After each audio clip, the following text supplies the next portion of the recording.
इस वक्त हम मौजूद हैं जेएनयू के प्रांगण में और यहाँ हम बात करेंगे यहीं के छात्र रहे देवांशु पटेल जी से, जिन्होंने प्रशासनिक सेवा के परीक्षा में 204 रैंक लाया है। तो आइए सबसे पहले उनके पास ले चलते हैं और बात करते हैं उनसे कि क्या रणनीति रही है उनकी इस परीक्षा में सफलता हासिल करने के लिए। धन्यवाद। सबसे पहले तो दलित दस्तक टीम को धन्यवाद जिन्होंने मुझे मौका दिया। सिविल सर्विस परीक्षा, चूँकि जैसा कि हम सभी जानते हैं कि युवाओं का, इस देश के युवाओं का एक सपना सरीखी परीक्षा है। रणनीति के विषय में अगर मैं बोलूं कम शब्दों में, क्योंकि समय का अभाव रहता है अक्सर ऐसे इंटरव्यू में, तो सबसे पहली और ज़रूरी चीज़ यह है कि आपका समर्पण, और वो समर्पण सिर्फ परीक्षा पास करने को लेकर नहीं होना चाहिए, वो समर्पण समाज के लिए होना चाहिए, जिस समाज में हम रह रहे हैं उसकी बेहतरी के लिए। क्योंकि अगर आप सिलेबस को देखें, जैसा कि प्री पास करने के बाद जब मैंने मेंस की तैयारी शुरू की, मेंस के सिलेबस को अमूमन कोचिंग वाले टॉपिक वाइज बांट कर पढ़ाते हैं, लेकिन उस टॉपिक में मुझे एक सज्जन मिले जिन्होंने मुझे गाइडेंस दी और वो सिलेक्टेड भी थे। उन्होंने कहा इन टॉपिक्स को आप समाज के साथ जोड़ कर पढ़िए। जैसे अगर मैं पेपर 1 की बात करूं, भारत का भूगोल उसमें रहता है। पेपर 2 की बात करूं, जिसमें राजनीतिक व्यवस्था के बारे में सवाल आते हैं। इस साल का एक सवाल मैं आपको एग्जाम्पल के रूप में अगर दूं, अमर्त्य सेन के ऊपर सवाल आया हुआ था, सीधा सीधा सवाल अमर्त्य सेन की थ्योरी के ऊपर था। सवाल दूसरा था सर्जिकल स्ट्राइक को लेकर कि भारत और पाकिस्तान के बीच संबंध कैसे होने चाहिए। इसके अतिरिक्त एफडीआई पॉलिसी को लेकर सवाल था कि एफडीआई पॉलिसी से हमें क्या लाभ हुआ है, क्या हानि हुई है। जेंडर बजटिंग को लेकर सवाल था।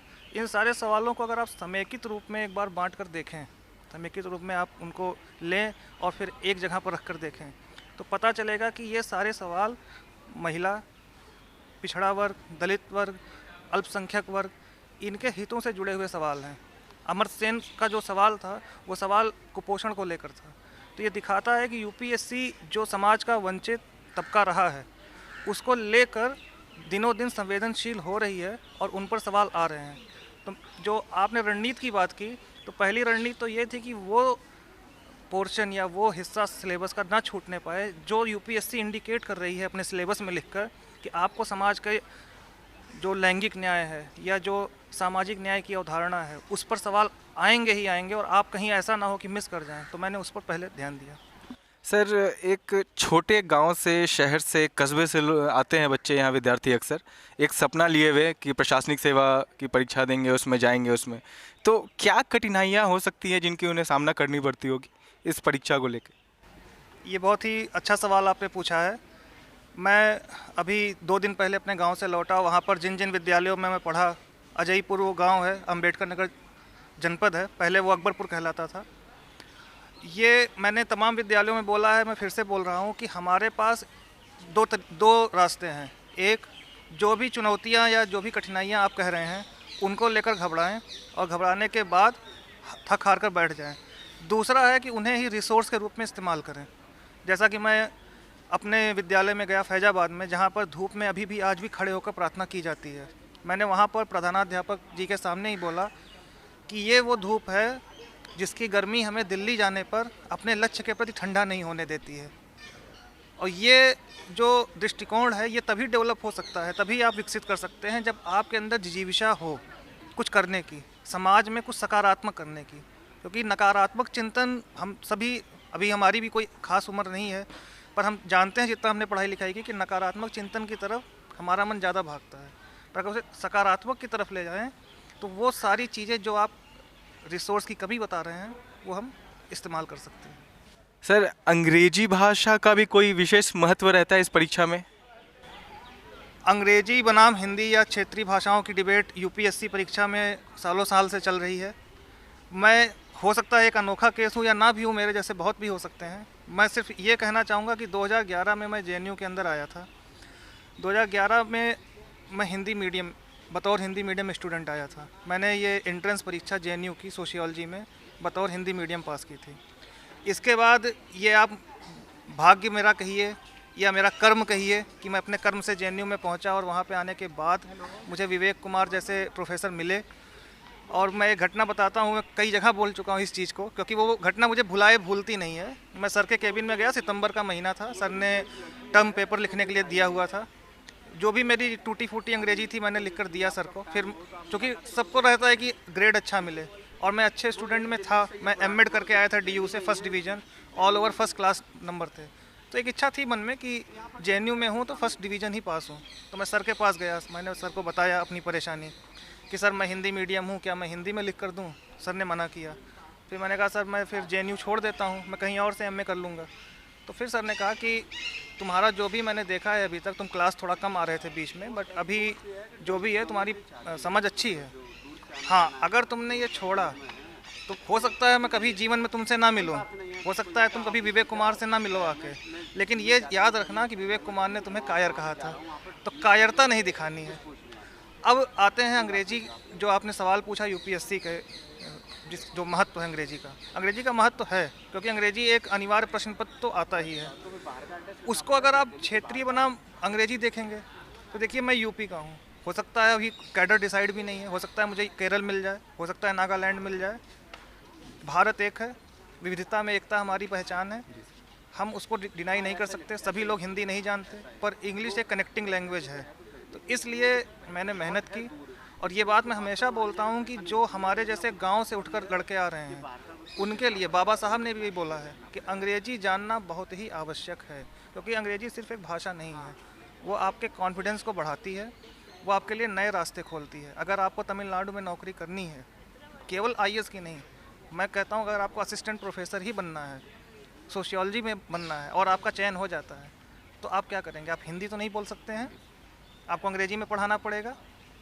दूसरी बात, जेएनयू आप खड़े हैं यहाँ पर, डीयू बगल में आईआईटी है, आईआईएम है, कहीं पर भी आप जाइए अंग्रेजी जानना आपका आवश्यक है। तो वो सिर्फ एक भाषा नहीं है, वो आपको आगे ले जाने का एक रास्ता है। आपने दिल्ली यूनिवर्सिटी से बीएड किया, एमएड किया, फिर यहाँ पीएचडी किया, लेकिन मैं ये जानना चाहूँगा कि क्या प्रारंभिक शिक्षा का भी कोई भूमिका रहा है थ्रू आउट? मेरी प्रारंभिक शिक्षा प्राथमिक विद्यालयों में हुई है, सरकारी प्राथमिक विद्यालयों में। इंटरमीडिएट भी मैंने सरकारी स्कूल से किया है, फैजाबाद से। पीएचडी, बीएड, एमएड का रोल उतना सिविल सर्विस में नहीं रहा है जितना प्राथमिक शिक्षा का रहा है। अब उसका कारण मैं बताता हूँ। कारण ये है कि जो आपकी नींव बनती है वो नींव आपके स्कूल्स में बनती है।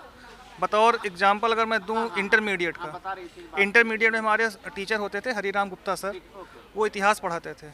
उनकी जैसी भी शिक्षण पद्धति रही हो, पर उस पढ़ाने का जो मुझे लाभ मिला, वो लाभ ये है कि मुझे जो युद्ध के सन होते हैं कि इस सन में ये लड़ाई हुई थी, वो कभी दोबारा रटना नहीं पड़ा।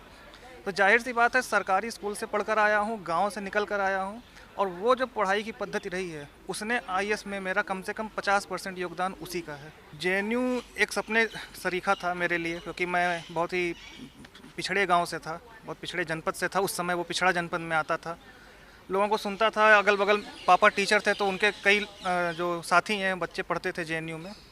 तो एक शीतांशु भैया थे, शीतांशु धर द्विवेदी, वो पढ़ते थे यहाँ पर फ्रेंच, वो बगल में उनका घर था, वो आते थे, तो मैं उनको देखकर बहुत प्रभावित होता था। आपने जेएनयू का महत्व पूछा है, तो शीतांशु धर द्विवेदी भैया जब आते थे वो मुझे बताते थे कि जेएनयू में ऐसा माहौल है, ऐसे है, ऐसे है। मैंने पढ़ाई की, मैंने अभी आपको बताया हिंदी मीडियम से पास किया, उसमें भी शीतांशु भैया ने गाइडेंस दिया कि आप हिंदी मीडियम में पास कर सकते हैं। जेएनयू को लेकर जो भी धारणाएं रही हैं, देखिए हमारा देश लोकतांत्रिक देश है, सबको अपने अपने विचार रखने का अधिकार है। लेकिन अगर जेएनयू का राष्ट्र निर्माण में योगदान देखा जाए तो जब से जेएनयू बना है इसने अनगिनत नौकरशाह दिए, बुद्धिजीवियों का गढ़ रहा है, एक से एक बढ़कर प्रोफेसर दिए, ऐसे प्रोफेसर जिनकी किताबें पढ़े बिना आप आईएएस बनने का सपना नहीं देख सकते हैं। तो उन धारणाओं पर तो मुझे कुछ बोलना नहीं है, क्योंकि अगर मैं उन पर बोलूं तो मैं सिर्फ यही कहूँगा कि अभी जब से ये चांसलर पुरस्कार शुरू हुए हैं तब से लगातार 3 साल से जेएनयू को विश्वविद्यालय कैटेगरी में पहला पुरस्कार मिलता रहा है। खुद माननीय मानव संसाधन विकास मंत्री जी ने अभी इस बार तारीफ़ की जेएनयू की, कि जेएनयू की पहचान नारों से नहीं उसके पढ़ाई लिखाई से है। तो ये मेरा कहना है। सरकार दलित समाज एवं पिछड़े वर्गों के लिए काफ़ी कुछ कर रही है, लेकिन प्रशासनिक सेवा में उनको लाने के लिए एक बड़ी मात्रा में, तो किस तरह की आप तैयारी उनके लिए आप बताना चाहेंगे उनको कि इस तरह से आप तैयारी करें और आगे बढ़ के आए, किसी तरह कोई संकोच ना महसूस करें, या क्या आप उनको संदेश देना चाहेंगे?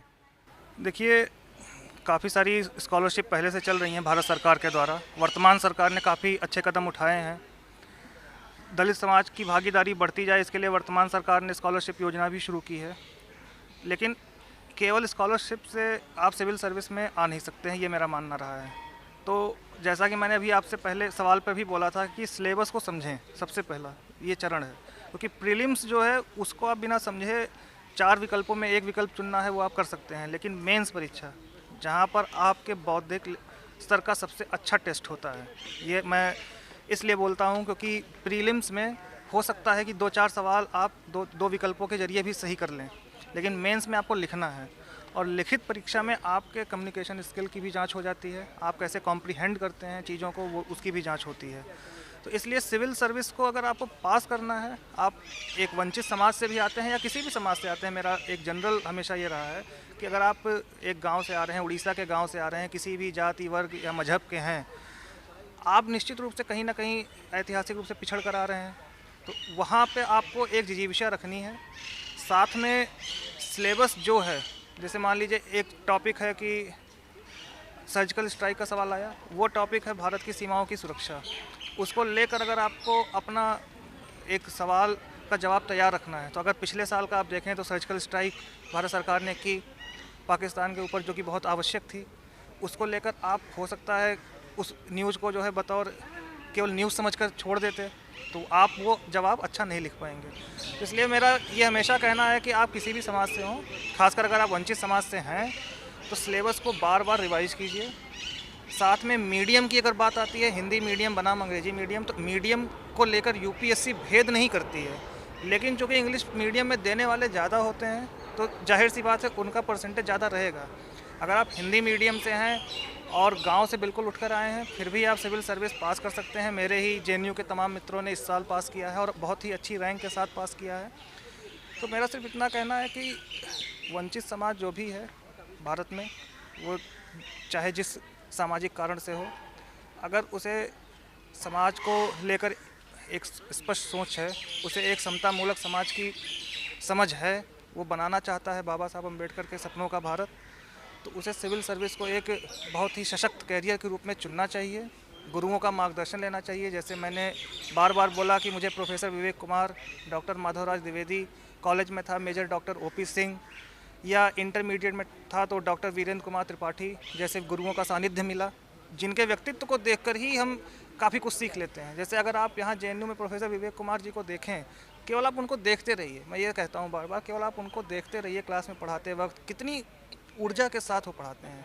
इंटरमीडिएट में डॉक्टर वीरेंद्र कुमार त्रिपाठी जी को देखता था, इतनी ऊर्जा के साथ वो पढ़ाते थे कि आप किसी भी तबके से आते हों, मैं कहता हूँ मतलब वो जाति आधारित हो, धर्म आधारित हो, कहीं से भी अगर आपको लगता हो कि आप पिछड़े हैं या आपके साथ कुछ ऐसी चीज़ें जुड़ी हुई हैं जिसके नाते आप पिछड़ रहे हैं, तो डॉक्टर वीरेंद्र कुमार त्रिपाठी बोलते थे कि ये सब कुछ नहीं होता है। अगर आपके अंदर मनोबल है, मजबूत हैं आप, तो आप सबसे सर्वोच्च पदों तक पहुँचेंगे।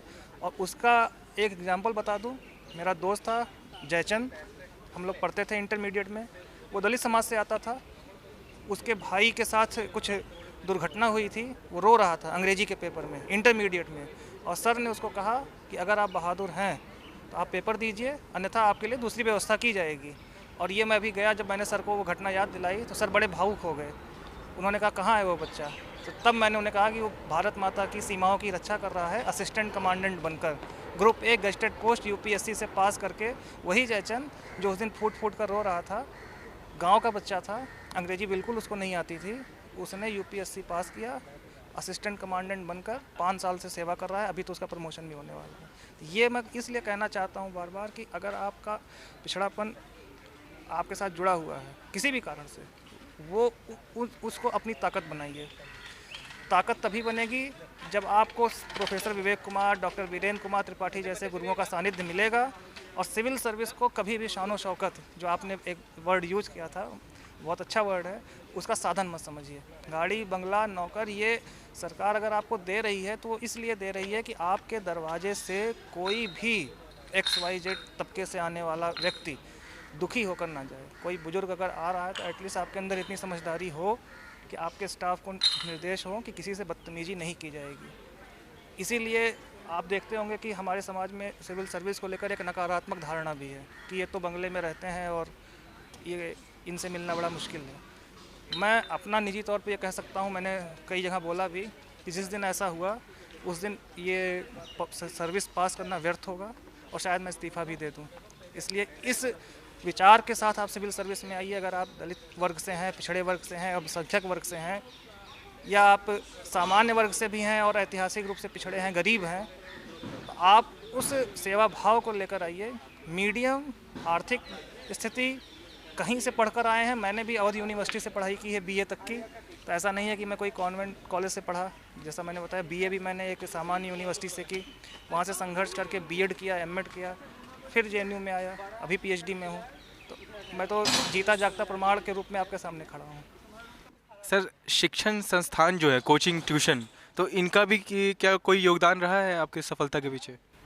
मैंने टेस्ट सीरीज की थी, कोचिंग भी ली थी, और कोचिंग का महत्व सिर्फ इतना है कि अगर आप बिल्कुल ही पिछड़े इलाके से आ रहे हैं, जैसे मैं आया था, तो हम जैसे लोगों को 1-2 साल 3 साल इन चीज़ों को समझने में लग जाता है। ये एक तथ्य है। जो बच्चा या बच्ची दिल्ली में पैदा हो रहा है और बहुत अगर हाई प्रोफाइल फैमिली से नहीं है, मध्यम वर्गीय फैमिली से भी है, तो उसको कैरियर को लेकर एक अवधारणा स्पष्ट रहती है कि उसे करना क्या है। इंजीनियरिंग करनी है, मैनेजमेंट करना है, यूपीएससी करना है, तो वो 12th के बाद हमसे आगे हो जाता है। हम जैसे लोग जो गांव से आ रहे हैं, भैंस भी चराई है हमने, भैंस चरा कर आए हुए हैं और यहाँ पर हमको बनना है आईएएस। दिमाग में हमारे भी क्लैरिटी है कि हमें आईएएस बनना है, पर आईएएस बनना कैसे है वो आपको 2-3 साल लगता है। तो उसमें कोचिंग ये हेल्प करती है कि आपको सिलेबस कैसे पढ़ना है, कौन से टॉपिक इस साल इम्पॉर्टेंट है, वहाँ पर हेल्प मिलती है। लेकिन अगर आप कोचिंग नहीं कर रहे हैं और एक सामान्य बुद्धि के आप व्यक्ति हैं, तो ये सिविल सर्विस परीक्षा बड़े आराम से पास की जा सकती है बिना कोचिंग के। उड़ीसा और यूपी के किसी छोटे से गांव में बैठकर, हाँ, वहाँ इंटरनेट की ज़रूरत होगी। आजकल इंटरनेट का ज़माना है, सब लोग वायरल करते हैं हर चीज़ों को। आप वायरल चीज़ों पर ध्यान मत दीजिए, जो काम की चीज़ें हैं उन पर ध्यान दीजिए। कंप्यूटर खोलिए, पढ़ाई कीजिए। कोचिंग मैंने टेस्ट सीरीज मेंस की थी। जिन जिन कोचिंगों में मैंने टेस्ट सीरीज वगैरह दिया या इंटरव्यू के लिए मॉक इंटरव्यू दिए, वहाँ पर भी मैंने यही बात बोली और सभी लोग इस बात से एग्री थे कि जो पिछड़े इलाकों से आने वाले बच्चे हैं, उनको ये जो भय दिखाया जाता है कि बिना कोचिंग के आप आईएएस नहीं बनोगे, ये बहुत ही दुखद है। वो कहते हैं कि भाई कोचिंग जो जिसे करना है वो करे, लेकिन ये मत बोलिए बाहर जाके अगर आपने कोचिंग कर ली है कि देखो देखो मैंने कोचिंग की थी इसलिए मैं आईएएस बना। ये बिल्कुल झूठ है, एकदम व्यर्थ की बात है। आईएएस बनने के बाद जब आप अपने घर जाएंगे उस शान शौकत से, तो आप मतलब क्या लगता है आपको, कैसा व्यवहार रहेगा वहाँ, और बच्चों को स्पेशली आप क्या देना चाहेंगे अपने तरफ से? देखिए, ये बहुत ही अच्छा वर्ड आपने यूज किया, शान शौकत। ये एक धारणा है, ये मैं मानता हूँ, लेकिन मैं गांव गया अपने, और मैं जिस परिवार से आता हूँ, मेरे दादाजी टीचर थे और 84 साल की उम्र तक वो स्कूल में फ्री पढ़ाते रहे। 86 साल उनकी उम्र अभी है, 2 साल से उन्होंने छोड़ा है स्वास्थ्य कारणों से। मैं जिस समाज से आता हूँ, मेरे माता पिता या मेरे दादाजी सभी ने यही सिखाया है मुझे, और ये मैंने इसको अंगीभूत कर लिया है। अब ये वो इंटरलाइज हो गया है, अब उसमें चेंज नहीं आना है। ये शान शौकत की बात नहीं है। मैं गांव गया, मैंने बच्चों से बात की, अपने बुजुर्गों से बात की। सिविल सर्विस में बार बार बोलता हूँ कि एक ऐसा माध्यम है जिसके जरिए आप समाज में क्रांति नहीं ला सकते हैं, आप समाज में सकारात्मक बदलाव ला सकते हैं। क्रांति का मतलब होता है कि आप ढांचे को ध्वस्त करने जा रहे हैं। सकारात्मक बदलाव का मतलब होता है कि आप जो वंचित तबका समाज में है, जो एक आस लिए बैठा है कि आज ऑफिस में जाएंगे तो हो सकता है हमारा ये छोटा सा काम जो नहीं हो रहा है और जो होना चाहिए वो हो जाए। तो ये मैं इस दृष्टिकोण से सिविल सर्विस में आने के लिए उन्मुख हुआ। मैंने बार बार बोल रहा हूँ कि सुधांशुधर द्विवेदी ऐसे लोग मुझे मिले, मेरे बगल में रहते थे। मेरे पिताजी के गुरु हैं डॉक्टर माधवराज द्विवेदी, जिन्होंने उन्हें पीएचडी कराई। ऐसे लोगों को देखकर मैंने समझा कि समाज में जो भी विषमताएं हैं, जो हमारा ढांचा है, सामाजिक ढांचा जो हम सोशियोलॉजी में पढ़ते भी हैं, उसके इतर भी एक समाज है जहाँ पर इंसान इंसान की मदद करता है। तो उन चीज़ों को लेकर मैंने सिविल सर्विस की एक अवधारणा बनाई, तैयारी की, और आप लोगों की दुआ रही, आप लोगों का आशीर्वाद रहा कि मैं सफल हुआ। मेरे गुरु प्रोफेसर विवेक कुमार ने एक बात कही थी जब मैं 2 साल पहले उनके पास एमफिल जमा करने गया था। उन्होंने मजाक में कहा कि मैं तो तुम्हारी साइन कर दे रहा हूँ, पर तुम गुरु दक्षिणा कैसे दोगे? तो मैं बैठा था सर के रूम में, जो उनका रूम है वहाँ पे घर पर, तो मेरे मुंह से अचानक ही बिना सोचे उन्होंने सवाल किया और धड़ाक से मेरे मुंह से निकला कि सर आईएएस बनकर गुरु दक्षिणा दे देंगे। तो सर मेरी तरफ देखने लगे सीरियस होकर, बोले बन जाओगे? तो मैंने कहा सर बिल्कुल बन जाएंगे। तो सर ने धीरे से बोला था, बहुत धीरे से, लेकिन बहुत बड़ी बात बोली थी बन जाने के बाद समाज को मत भूल जाना। और वो समाज जो है, जो हम देखते हैं कि कभी एक कोई बूढ़ी औरत आती है और उसे बाहर निकाल दिया जाता है ऑफिस से। मैंने कई जगह बोला और ये मेरी अपनी सोच है, हो सकता है लोग इससे डिसएग्री करें, लेकिन जिस दिन अगर मेरे ऑफिस से या मेरे जरिए या हो सकता है अचानक भावावेश में मैं किसी अध्यापक से या किसी समाज के वंचित तबके के आदमी से तल्ख लहजे में बात किया, क्योंकि मैं अक्सर देखता हूँ, मैं अपने स्कूल में गया था, मैंने वहाँ अध्यापकों से कहा कि मुझे बड़ा तकलीफ़ होती है कि कुछ लोग नाम के आगे अधिकारी लगाकर आ जाते हैं और आप लोगों से तल्ख लहजे में बात करते हैं, प्राइमरी का मास्टर ऐसा होता है वैसा होता है। ये नहीं होना चाहिए, क्योंकि आप सिविल सेवा में हैं, आप सेवा भाव से जाइए। आप अधिकारी भाव से जाएंगे, शान शौकत के भाव से जाएंगे, तो फिर वो मोटिव उसका फुलफिल नहीं होने वाला है। तो देखा आपने, अभी हमने बात किया दिवांशु जी से, उन्होंने बताया कि इंसान कितना भी ऊंच पर पहुंच जाए लेकिन पाँव हमेशा ज़मीन पर रहने चाहिए। इंसान अगर सफलता की तरफ आगे बढ़ता भी जाए तो अपने समाज को, उनके पीछे जो लोग रहे हैं उस सफलता के, उन्हें कभी नहीं भूलना चाहिए। कैमरामैन वीरेंद्र के साथ मैं उत्तम, दलित दस्तक।